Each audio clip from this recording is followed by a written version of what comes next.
14 lakh police और SOG पीछा करते हुए पहुंची वृंदावन।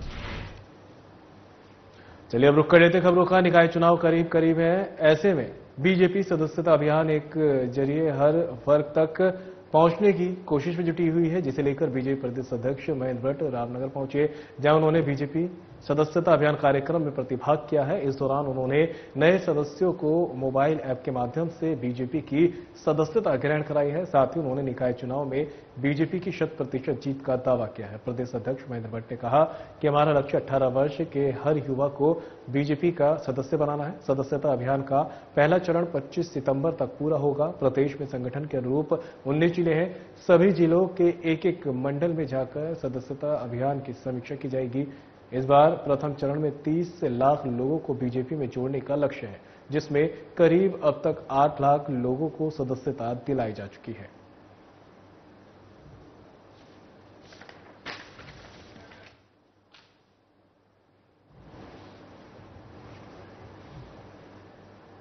और इस बीच उत्तरकाशी से बड़ी खबर सामने आ रही है। आपको बता दें, डीएम ने एक अहम बैठक की है। बड़ी खबर आप तक पहुंचा रहे हैं उत्तरकाशी से, जहां पर डीएम मेहरबान सिंह बिष्ट ने बैठक की है।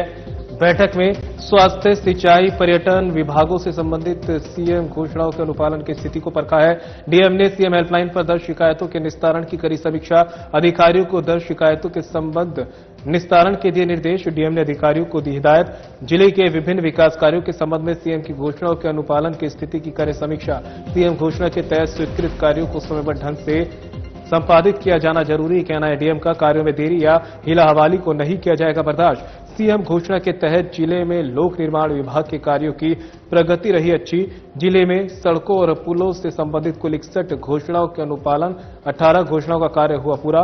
19 कार्यों की स्वीकृति की कार्रवाई जारी।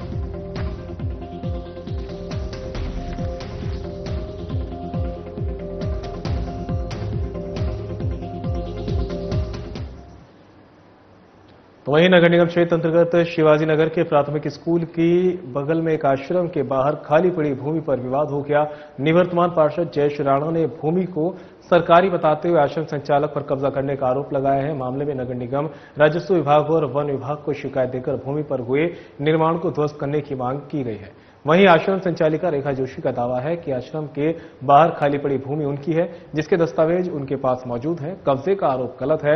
विवाद और कब्जे की शिकायत मिलने पर नगर निगम, राजस्व विभाग और वन विभाग की टीम मौके पर पहुंची है, जिनके सामने दोनों पक्ष आपस में बहसबाजी करते हुए नजर आए। अधिकारियों ने किसी तरह दोनों पक्षों को चुप कराया। पूछताछ के बाद वन विभाग के डिप्टी रेंजर आश्रम संचालिका से जमीन के दस्तावेजों की छाया प्रति जांच के लिए अपने साथ ले गए। डिप्टी रेंजर ने आरोपों की जांच होने तक खाली पड़ी भूमि पर किसी प्रकार के निर्माण को नहीं करने की हिदायत दी है।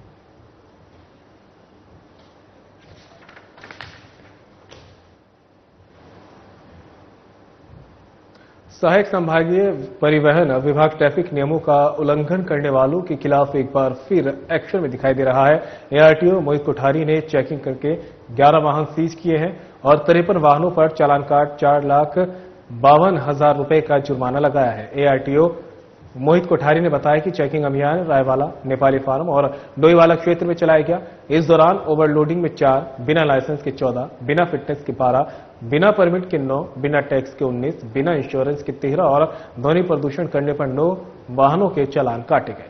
11 वाहन इन सभी दस्तावेजों के बिना चलते हुए पकड़े गए हैं, इसलिए उनको सीज किया गया है। चालान काट 4,52,000 का जुर्माना भी लगाया गया। एआरटीओ ने चालकों से वाहन चलाते समय ट्रैफिक नियमों का पालन और अपने वाहन से संबंधित दस्तावेजों को पूरा रखने की अपील की है।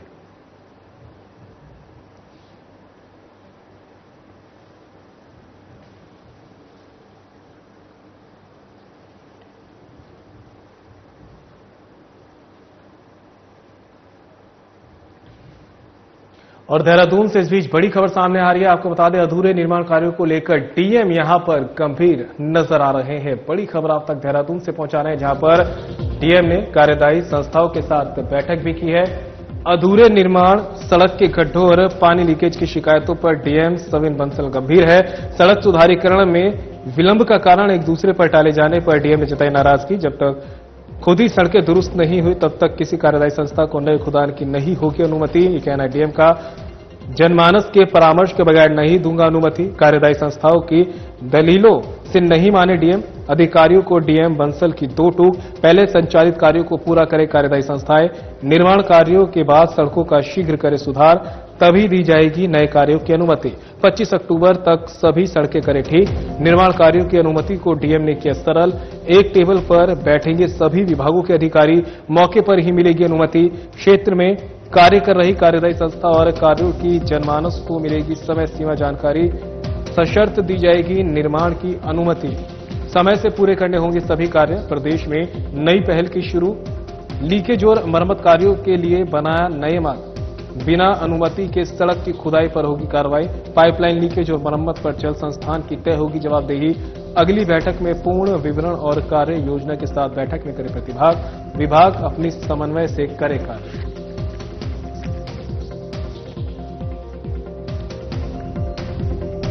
देखिए, लगातार पब्लिक से कंप्लेंट्स आ रही थी। हमारे कई कम्युनिटी ग्रुप्स हैं, उनसे कंप्लेंट्स आ रही हैं कि स्टैगर्ड मैनर में बहुत सारे जगह पे शहर में जहाँ पे ट्रैफिक ज़्यादा है, हमारी कम्युनिटीज ज़्यादा हैं, नेबरहुड रेंट्स हैं, वहाँ पे बहुत जगह पे रोड खोदी जा रही हैं। फिर उनको रिस्टोरेशन वर्क्स का कोई टाइमलाइन नहीं है, कोई एजेंसी रिस्पॉन्सिबिलिटी नहीं ले रही है। Water lines, pipelines, sewerage lines डाली जा रही हैं, पर आई थिंक पब्लिक कंसल्टेशन उसमें वीक रही है। सो एक इंफॉर्मेशन का अभाव है जनमानस में, और एजेंसीज के ऊपर कोई मॉनिटरिंग स्ट्रिक्टली नहीं हो रही थी। तो एक कंसल्टेटिव मैकेनिज्म हमने आज से बना दिया है। जो हमारी एजेंसीज रहेंगी, वो एक हमने कॉमन फोरम बना दिया है कि सभी लोग यहाँ पे आके अपने प्रस्ताव प्रस्तुत करेंगे।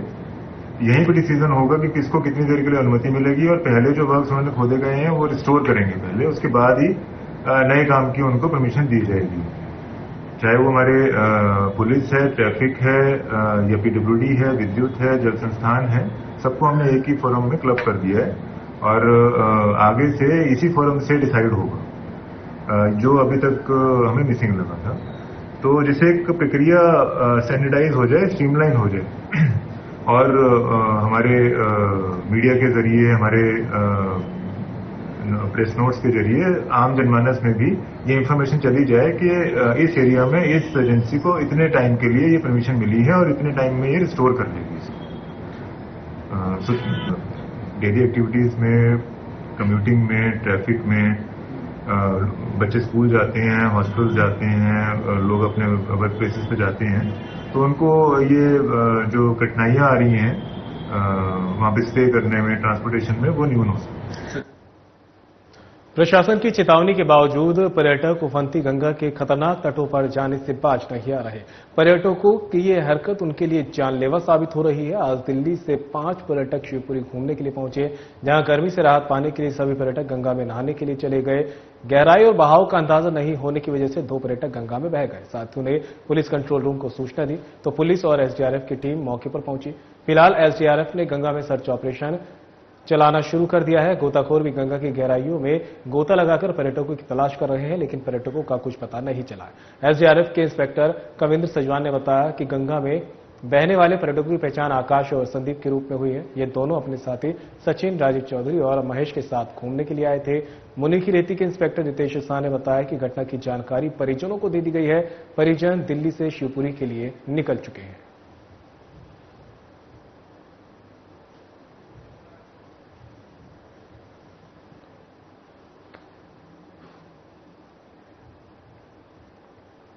और देहरादून से इस बीच बड़ी खबर सामने आ रही है। आपको बता दें, डीएम सविन बंसल ने स्कूलों को स्मार्ट बनाने का बीड़ा उठाया है। ये बड़ी खबर आप तक पहुंचा रहे हैं देहरादून से, जहां पर नैनीताल और अल्मोड़ा में स्कूल की स्थिति सुधारने के बाद अब सविन बंसल ने दून में भी उठाया स्कूलों को स्मार्ट बनाने का बीड़ा। अब डीएम सविन बंसल करेंगे दून जनपद के सरकारी स्कूलों को आधुनिक सुविधाओं से युक्त। डीएम सविन बंसल ने की जिला शिक्षा विभाग की समीक्षा बैठक। समग्र शिक्षा अभियान के बजट करी गहन समीक्षा। बजट की गैप फंडिंग की डीएम ने स्वयं ली जिम्मेदारी, उपलब्ध कराएंगे बजट। शिक्षा में सुधार के लिए शुरू की कई पहल। डीएम के मुख्य शिक्षा अधिकारी और खंड शिक्षा अधिकारियों को निर्देश, स्कूलों में फर्नीचर कराएं उपलब्ध। कोई भी बच्चा जमीन पर बैठा ना दिखाई दे, चौक वाला ब्लैक बोर्ड ना दिखे। स्कूलों में लगाएं डिजिटल स्क्रीन। स्कूलों को स्मार्ट बनाने को लेकर बनाए प्रस्ताव। आउटडोर स्पोर्ट्स सुविधा और खेल अवस्थापनाएं स्थापित करना डीएम की सर्वोच्च प्राथमिकताओं में शामिल। स्कूलों में न्यूज़पेपर, मैगजीन, शब्दकोश और महापुरुषों की जीवनियां होंगी अनिवार्य। स्कूलों में व्हाइट बोर्ड और वर्चुअल क्लास के लिए लगाए एलईडी स्क्रीन। स्कूलों के सौंदर्यीकरण और बच्चों के लिए बनाए ज्ञानवर्धक आकर्षण पेंटिंग। कक्षाओं में सभी मूलभूत सुविधाएं हो उपलब्ध। बच्चों के सर्वांगीण विकास के लिए पठन पाठन के साथ खेल गतिविधि भी आवश्यक है, कहना डीएम बंसल का। स्कूलों में विकसित की जाएगी खेल अवस्थापनाएं। स्कूलों के सुधारीकरण कार्यों में नहीं होगी धन की कोई कमी।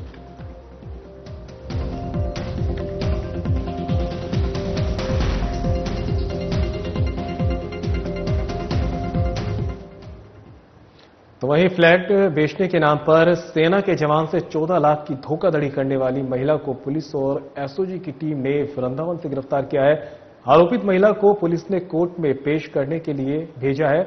मामला मुनीकीरेती थाना क्षेत्र अंतर्गत तपोवन का है। पुलिस कप्तान आयुक्त आयुष अग्रवाल ने बताया कि गिरफ्तार महिला का नाम पुष्पलता शर्मा है। महिला ने सेना के जवान से फ्लैट बेचने के नाम पर 14 लाख रुपए की रकम एडवांस में ली थी। बाद में फ्लैट किसी अन्य व्यक्ति को बेच दिया। फ्लैट नहीं मिलने पर सेना के जवान को आरोपित महिला ने रकम भी वापस नहीं दी। फ्लैट बेचने के बाद वो महिला तपोवन छोड़कर चली गई।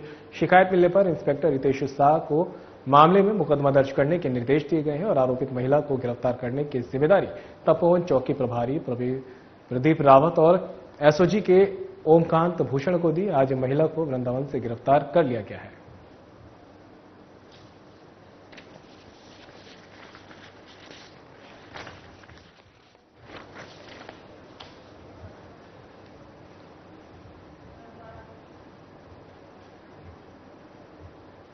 तो वही खबर पर ज्यादा जानकारी के लिए हमारे सहयोगी दीपक नारंग हमारे साथ जुड़ गए हैं। दीपक, एक ठगी के मामले में पुलिस को बड़ी कामयाबी मिली है। यहां पर एक महिला ठग को गिरफ्तार कर लिया गया है। क्या कुछ पूरा अपडेट आपके पास है? देखिए, मुनीकीरेती थाना क्षेत्र अंतर्गत तपोवन का ये मामला है। यहाँ पर एक सेना के जवान को जो है फ्लैट बेचने के नाम पर 14 लाख रुपए की धोखाधड़ी का मामला कुछ समय पहले सामने आया था और इसमें सेना के जवान ने पुलिस को कंप्लेन की थी कि जिस महिला ने उनको फ्लैट दिखाया था और फ्लैट बेचने के नाम पर एडवांस में 14 लाख रुपए लिए थे, उसने फ्लैट जो है किसी और को बेच दिया है और अब वो उसको फ्लैट भी नहीं दे रही है और जो 14 लाख रुपए एडवांस दी थे वो भी वापस नहीं लौटा रही है। जानकारी में ये भी पता चला कि फ्लैट बेचने के बाद महिला जो है अपना रेजिडेंस एरिया एड्रेस जो है वो भी बदल चुकी है। शिकायत के आधार पर इसमें एसएसपी के निर्देश पर जो है इसमें मुकदमा दर्ज किया गया और जांच कर आरोपित महिला को गिरफ्तार करने की जो है जिम्मेदारी वो पुलिस और एसओजी के विभाग को दी गई और इसमें जब जांच पड़ताल हुई तो ये पता चला कि महिला जो है वो ऋषिकेश और मुनीकीरेती के एरिया को छोड़कर उत्तर प्रदेश में मथुरा के पास वृंदावन में जाकर बस गई है और वहां पर भी उसकी पहचान जो है वो उजागर नहीं हो रही है क्योंकि बार बार अपने मोबाइल नंबर बदल रही है और अपनी पहचान छिपा करके जो है वहां पर रह रही है। कड़ी मशक्कत के बाद जो है पुलिस और एसओजी की टीम ने जो है वृंदावन में अपने मुखबिरों को एक्टिव किया और उनकी सूचना के आधार पर जो महिला को गिरफ्तार करने में सफलता हासिल की है और उसको गिरफ्तार कर मुनीकीरेती लाया गया है, जिसे पूछताछ करने के बाद फिलहाल कोर्ट में पेश करने के लिए भेजा गया है। कोर्ट इसमें क्या डिसीजन लेगी वो इसमें देखने वाली बात होगी, लेकिन सेना के जवान के साथ जिस प्रकार से ठगी का मामला सामने आया है वो अपने आप में एक चौंकाने वाली बात है, क्योंकि इसमें आरोप इस बात का है कि ये एक षड्यंत्र के तहत जो है उनसे 14 लाख रुपए लिए गए क्योंकि फ्लैट किसी और को बेचा गया। अगर इस फ्लैट बेचने की मंशा नहीं थी तो इस प्रकार की धोखाधड़ी नहीं होनी चाहिए थी। इसमें ये सेना के जवान का यह कहना है कि उसने जो 14 लाख रुपए की रकम दी है वो उसने लोन लेकर के दी है और इस समय वह बहुत ज्यादा परेशान है। फिलहाल अभी जो रकम ठगी गई है वो तो वापस नहीं मिली है, लेकिन आरोपित जो है वो आरोपित महिला जो है वो पुलिस की गिरफ्त में आ चुकी है। अब इसमें सेना के जवान को किस प्रकार से न्याय और कब मिलता है इस पर हमारी नजर बनी हुई है। दीपक, पुलिस को तो यहाँ पे बड़ी कामयाबी मिल गई है, महिला आरोपी को गिरफ्तार जरूर कर लिया गया, लेकिन सवाल तो ये भी उठता है कि आखिर ये आरोपी जो है अपराध करने से पहले क्यों इनमें पुलिस का डर नहीं रहता। और सवाल साथ ही ये भी है कि जब सेना के जवान के साथ इस तरह की धोखाधड़ी को अंजाम दिया जा सकता है तो न जाने कितने ऐसे आम लोग भी होंगे जिन जो कम जानकारी रखते हैं उनको कितनी तरह से लूटा जाता होगा, न जाने कितने ऐसे मामले होंगे जो सामने भी नहीं आ पाते हैं। सवाल करने की बात नहीं है, इस बारे में आपको बता दें कि देखने में ये आ रहा है कि जो षड्यंत्र के तहत इस प्रकार के जो कृत्य करते हैं उनमें अमूमन ये होता है कि उनको कानून की जानकारी होती है कि अगर वो इस प्रकार की धोखाधड़ी करते हैं तो उनको कानून किस प्रकार से सजा दे सकता है। कहा जा सकता है कि हमारे देश में जो लचर कानून व्यवस्था है उसकी कहीं ना कहीं ये जो आरोपी होते हैं ये कहीं ना कहीं फायदा उठा लेते हैं। इसी ये अभी जो नए 3 कानून जो देश में लागू किए गए हैं इस बात का दावा किया जा रहा है कि उनसे इस प्रकार के जो कृत्य करने वाले लोग हैं उन पर कहीं ना कहीं जो है रोक लगेगी। लेकिन ये मामला पुराने समय का फर्क है, तो इसमें अभी पुरानी धाराओं के तहत इसमें विवेचना और जो है पड़ताल चल रही है। तो अब इसमें पुलिस अपनी विवेचना में क्या क्या साक्ष्य जुटाती है और किस प्रकार से आरोपित के खिलाफ जो है अपनी चार्जशीट जो है वो कोर्ट में पेश करती है और उसको किस प्रकार से दंड दिलवाती है, ये देखने वाली बात होगी। लेकिन जिस प्रकार से सेना के जवान से 14 लाख रुपए जो वो लिए गए हैं, ये अपने आप में एक बड़ी रकम है। अगर ये किसी साधारण व्यक्ति से अगर ली गई रकम होती तो ये बहुत बड़ी परेशानी खड़ी हो जाती, क्योंकि सेना के जवान तो फिर भी एक सरकारी मुलाजिम है और उसके ऊपर जिस प्रकार से जो है कर्जा लेकर के दिया है वो कहीं ना कहीं थोड़ा सा सक्षम है। लेकिन कई बार ऐसा होता है कि गरीब लोग होते हैं, बहुत ज्यादा कर्जा करके इस प्रकार से लोग जो है अपना छोटा मोटा घर लेते हैं जिसमें 4 लाख 5 लाख 6 लाख से भी रकम होती है और वो रकम उनके लिए बहुत बड़ी होती है। तो ऐसा नहीं है कि ये मामला पहली बार सामने आया, इस प्रकार के मामले पहले भी कई बार सामने आ चुके हैं और इसमें जो है सख्त कानून बनाने की अब बेहद ज्यादा जरूरत जो है वो महसूस की जा रही है, क्योंकि जब तक इसमें सख्त कानून नहीं बनेगा इस प्रकार की वारदात करने वालों के मंसूबों को फेल करना थोड़ा सा मुश्किल दिखाई दे रहा है। संदीप दीपक, क्या इस लूट में महिला ही थी या फिर इसके अभी और अन्य साथी भी है? क्या किसी तरह की कुछ अभी अपडेट आपके पास सामने आई है?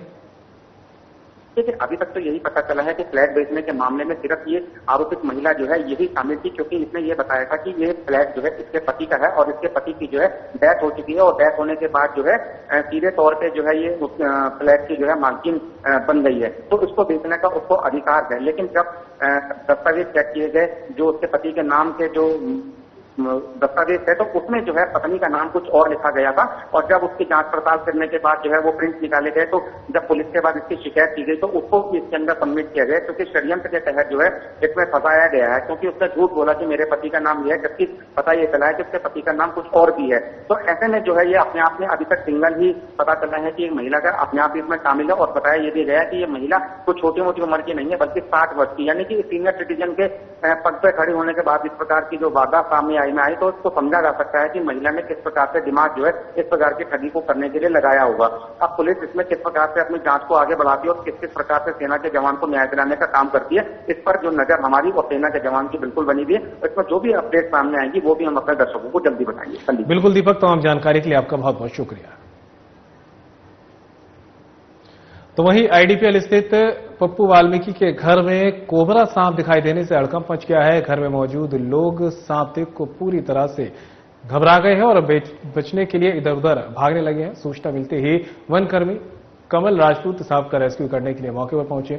कमल राजपूत ने देखा कि सांप ने घर की दीवार में अपना बिल बनाया हुआ है, जहां वह फुनकार मार रहा है। किसी तरह सांप को बिल से बाहर निकाला तो वो इधर उधर भागने लगा। कमल राजपूत ने सांप को काबू में किया और उसे पकड़कर जंगल में छोड़ दिया। कमल राजपूत ने बताया कि कोबरा बेहद ही जहरीला सांप है, यदि ये किसी को काट ले तो समय पर चिकित्सा सुविधा नहीं मिलने पर उसकी मौत हो सकती है। इन दिनों बरसात की वजह से सांप बिलों से बाहर निकल रहे हैं और लोगों के घरों की दीवारों में बिल बनाकर आशियाना बना रहे हैं। बरसात में लोगों को सतर्क रहने की जरूरत है।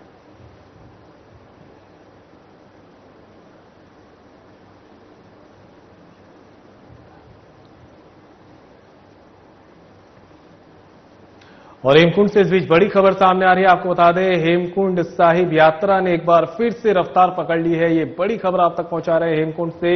हेमकुंड साहिब की यात्रा ने पकड़ी रफ्तार। हेमकुंड साहिब की प्राकृतिक सुंदरता संगतों और अपनी ओर आकर्षित कर रही है। गुरुद्वारा श्री हेमकुंड साहिब यात्रा में उमड़ रहा है आस्था का सैलाब। यात्रा को लेकर श्रद्धालुओं में दिख रहा है गजब का उत्साह। संगतें अपने पूज्य गुरु को नमन करने के लिए गुरुद्वारा श्री हेमकुंड साहिब स्थल पर उमड़ रही है। गुरुद्वारा श्री हेमकुंड साहिब के लिए खुला पूरा पैदल मार्ग। गुरुद्वारा श्री हेमकुंड साहिब मैनेजमेंट के अध्यक्ष नरेंद्रजीत सिंह बिंद्रा ने दी जानकारी।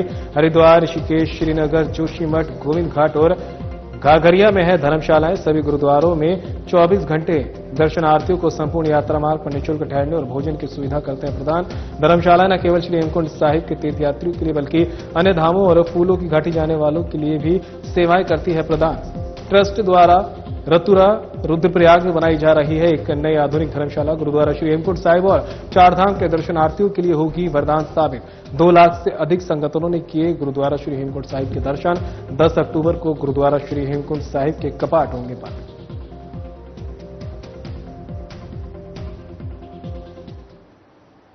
खबर पर ज्यादा जानकारी के लिए उत्तराखंड से हमारे ब्यूरो चीफ कमल शर्मा हमारे साथ जुड़ गए। कमल, एक बार फिर से गुरुद्वारा हेमकुंड साहिब की यात्रा ने रफ्तार पकड़ ली है, क्या कुछ अपडेट है? क्या श्रद्धालुओं में उत्साह बना हुआ है?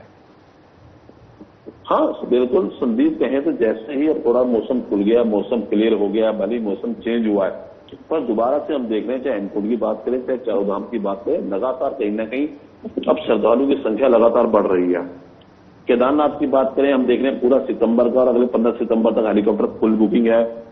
वही हम बात करें गुरुद्वारा हेमकुंड साहिब की, वहां जो ट्रस्ट यात्रा चलाता है, वहां पर गुरुद्वारा हेमकुंड ट्रस्ट है, वो उसके द्वारा यात्रा चलाई जाती है। वहां भी हम देख रहे हैं लगातार अब कहीं ना कहीं जो संगतें हैं वो लगातार बढ़ती जा रही है।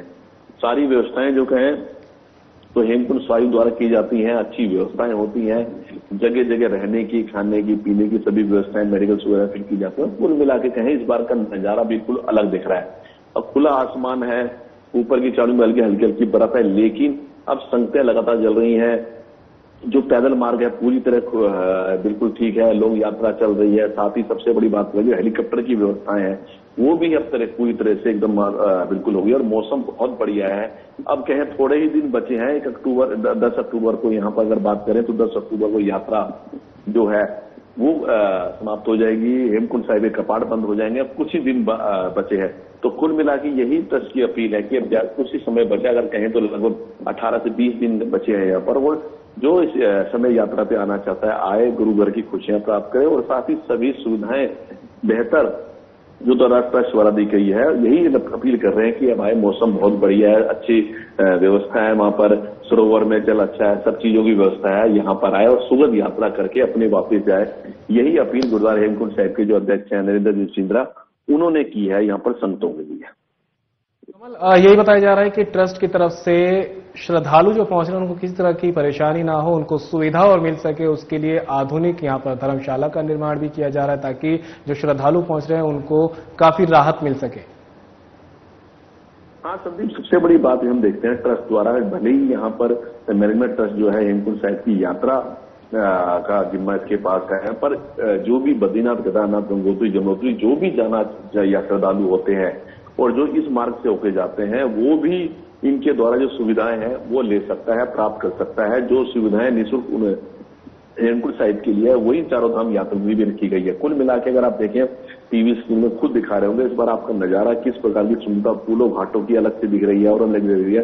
तो कुल मिला के बड़ा खुशनुमा मौसम है। लगातार इनकी यही अपील कर रही है कि अब कुछ ही समय रह गया है, ज्यादा श्रद्धालु आए और सभी व्यवस्थाएं मकबूल है, मौसम बढ़िया है, रास्ते बढ़िया, हर चीज की व्यवस्था बढ़िया है, यहाँ पर आए श्रद्धालु और गुरु घर की खुशियां प्राप्त करें।